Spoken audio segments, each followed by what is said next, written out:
Murderous ideologies of the 20th century by sacrificing human life to serve their radical visions, by abandoning every value except the will to power. They follow in the path of fascism, Nazism, and totalitarianism. Americans are asking, how will we fight and win this war? We will direct every resource at our command, every means of diplomacy, every tool of intelligence, every instrument of law enforcement, every financial influence, and every necessary weapon of war to the disruption and to the defeat of the global terror network. Now, this war will not be like the war against Iraq a decade ago, with a decisive liberation of territory and a swift conclusion. It will not look like the air war above Kosovo 2 years ago, where no ground troops were used and not a single American was lost in combat. Our response involves far more than instant retaliation and isolated strikes. Americans should not expect one battle, but a lengthy campaign, unlike any other we have ever seen.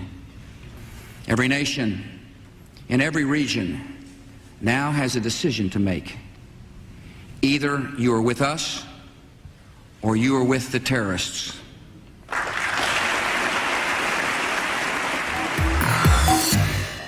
Escucharon a Bush, dice que habían visto a los terroristas antes, y claro que así mismo fue, porque fueron ellos los que los reclutaron y los armaron contra la Unión Soviética en Afganistán.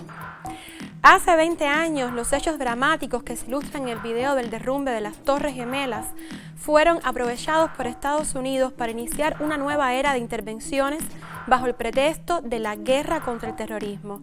Como hay quienes han pedido intervención en Cuba, nos preguntamos hoy, ¿cómo quedan las naciones luego de ser intervenidas en nombre de la democracia y la libertad?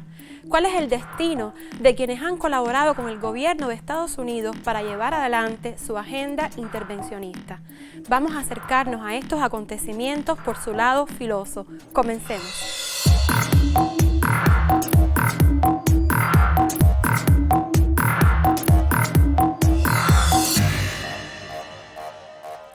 Las imágenes de los hechos en Afganistán han estremecido la opinión pública internacional.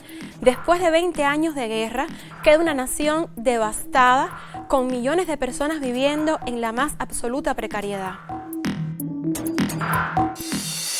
Urgen alimentos en Afganistán. Los precios han subido en las últimas semanas. El Programa Mundial de Alimentos de la ONU advierte de que si se cortan los fondos de ayuda, el país se hundirá en una enorme crisis.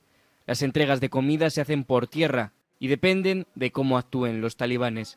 El 35% de la población tiene hambre severa. 14 millones de personas en Afganistán luchan hoy por tener comida en la mesa.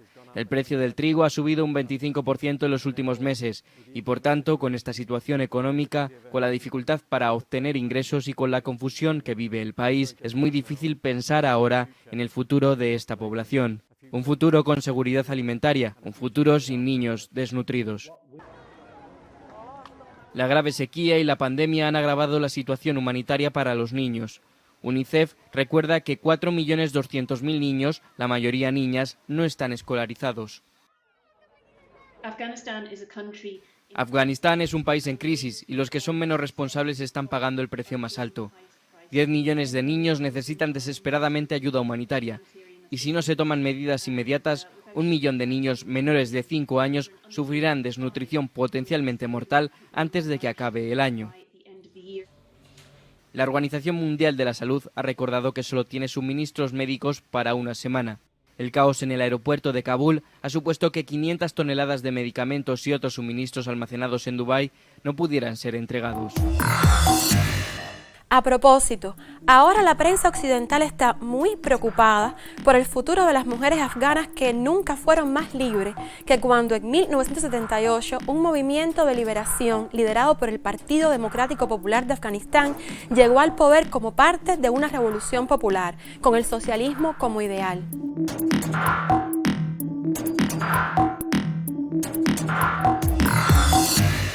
Para profundizar en una mirada sobre los acontecimientos de Afganistán desde una perspectiva de género, recomiendo leer el artículo Los cuervos y los que los crían de Claudia Alejandra Damiani en el canal de Telegram de Cimarronas.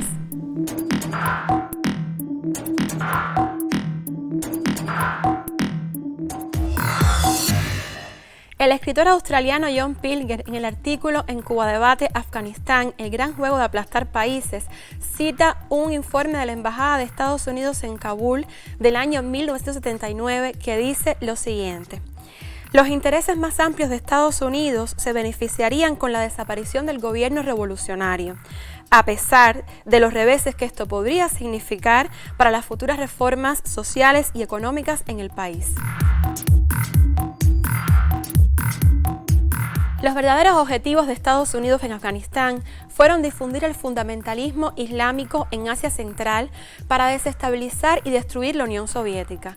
A la luz de hoy, ya sabemos lo que lograron, un Frankenstein, crearon un monstruo que se les fue de las manos. Pero Afganistán no ha sido el único país al que Estados Unidos ha llevado la libertad. El número de muertos en Irak durante la ocupación estadounidense varía de manera ostensible.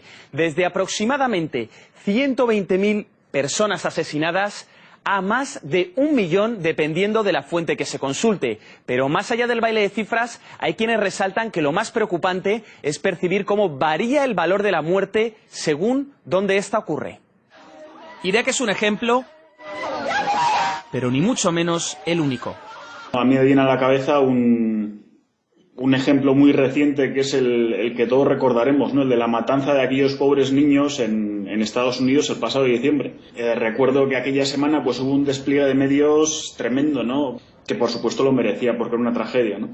Pero por otra parte esa misma semana murieron 10 niñas en Afganistán en circunstancias violentas también. Por supuesto nunca supimos ni sus nombres ni vimos sus caras y bueno, pues es así de triste, sí. Otros analistas señalan que la impunidad con la que ha actuado Estados Unidos es quizá lo más grave. En Afganistán, Estados Unidos dejó varados a miles de colaboradores junto con sus familiares.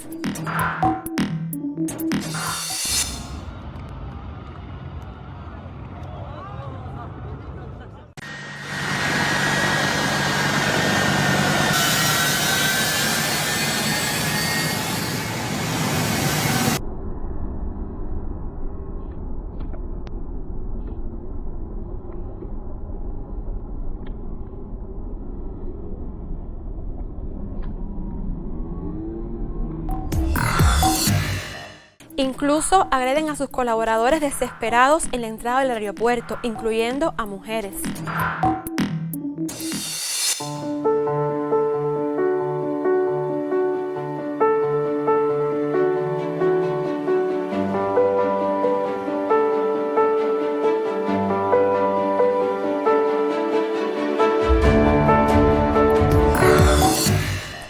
En la misma línea, el artículo de Cuba Debate, Aji Ghalib, el afgano que luchó contra el Estado Islámico y fue torturado en Guantánamo, que recomiendo leer, muestra cómo este colaborador de Estados Unidos contra la Unión Soviética y contra el fundamentalismo fue torturado en la cárcel estadounidense de la base naval de Guantánamo, además de ser perseguido y amenazado de muerte por los talibanes, y ahora dejado a su suerte. Pero no es una excepción. Abandonaron a sus colaboradores antes en Vietnam y The Washington Post recuerda cómo Trump abandonó a los kurdos que fueron aliados con el ejército estadounidense en Siria combatiendo a las fuerzas de ISIS. Dice el Post, y esto no es justamente desde un punto de vista moral, esto es también la posición de asegurar a otros que pudieran dar tal paso en territorio hostil en el futuro, de sentirse confiados de que Estados Unidos estará con ellos y los protegerá incluso si las cosas no van de acuerdo al plan. Debieran tomar nota algunos aquí en Cuba. Roma paga, pero desprecia. De hecho, en torno a Cuba, ya han dejado por escrito lo que piensan de sus colaboradores para la subversión.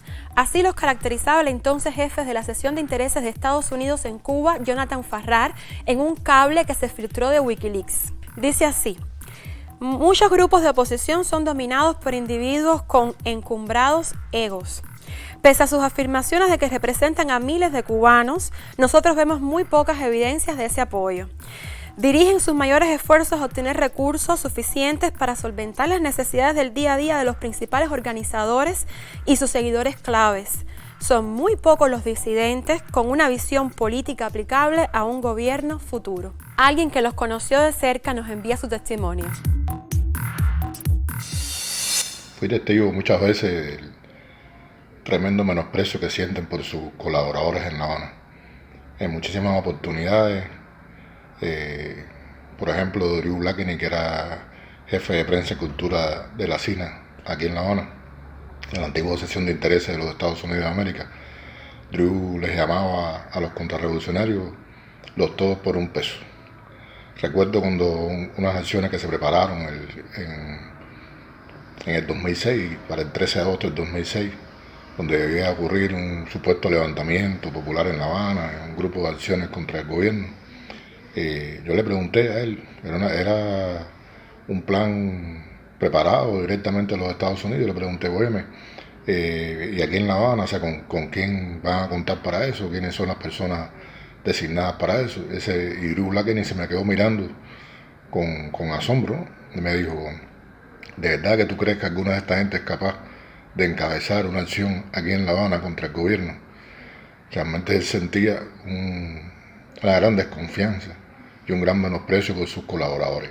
Y personalmente fui testigo también, o sea, lo sufrí en carne propia porque años más tarde, cuando capturan a un agente de la CIA aquí en La Habana, se suponía que ellos me avisaran inmediatamente de que había sido capturado ese hombre aquí en La Habana. Sin embargo, no lo hicieron así. Esperaron a ponerse a salvo. Una vez que se encontraban en los Estados Unidos, que estaban a buen resguardo, entonces fue que me avisaron de que había sido capturado ese hombre en La Habana. O sea que realmente les importó muy poco el peligro que yo podía correr a partir de los sucesos que habían ocurrido alrededor de la captura de este agente. Lo dejaron colgado. Lo que no sabían era que Capote era agente de la seguridad del Estado cubano y nos estaría contando hoy esta historia. Por cierto, los invitamos a seguir los sábados al mediodía las directas de Daniel en el canal de Facebook de Raúl Capote. Y volviendo a lo sucedido hace 20 años, cerramos con uno de los mayores disidentes de la historia en un discurso el 11 de septiembre del 2001 al conocer de los atentados a las Torres Gemelas. No tiene salvación el mundo. Y me estoy refiriendo en este caso a las situaciones de violencia. Búsquese la paz en todas partes para proteger a todos los pueblos contra esa plaga del terrorismo, que es una de las plagas. Es decir, gracias a muchos amigos que tenemos por todas partes y a hombres como los que están ahí, el país se ha defendido de ese terrorismo. Nada nos intimida. Sería muy difícil fabricar un paquete contra Cuba. No lo creería ni el que lo inventara y patentizara. Es muy difícil. Y Cuba no es hoy cualquier cosa en el mundo. ¿Lo escucharon? Dijo además que el camino no es la fuerza ni la guerra y que Cuba estará contra la guerra y contra el terrorismo. Ahí sí hay tremendo filo. Nos vemos el próximo martes.